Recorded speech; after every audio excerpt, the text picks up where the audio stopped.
Madam President, a lot of smart people have thought about how to prevent a repeat of the kind of financial crisis we saw in the fall of 2008. We've heard plenty of ideas, but if there's one thing Americans agree on when it comes to financial reform, it's absolutely certain they agree on this. Never again should taxpayers be expected to bail out Wall Street from its own mistakes. We cannot allow endless taxpayer-funded bailouts for big Wall Street banks. That's why we must not pass the financial reform bill that's about to hit the floor. The fact is, this bill wouldn't solve the problems that led to the financial crisis. It would make them worse. The American people have been telling us for nearly 2 years that any solution must do one thing. It must put an end to taxpayer-funded bailouts for Wall Street banks.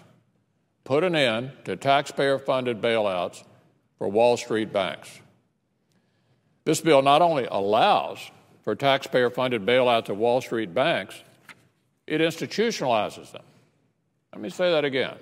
This bill not only allows for taxpayer-funded bailouts for Wall Street banks, it actually institutionalizes them.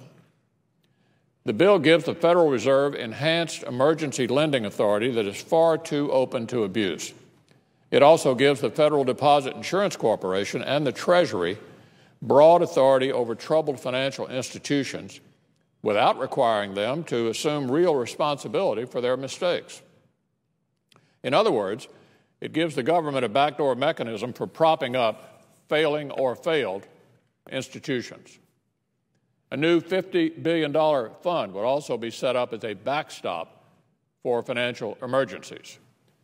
But no one honestly thinks $50 billion would be enough to cover the kind of crises we're talking about.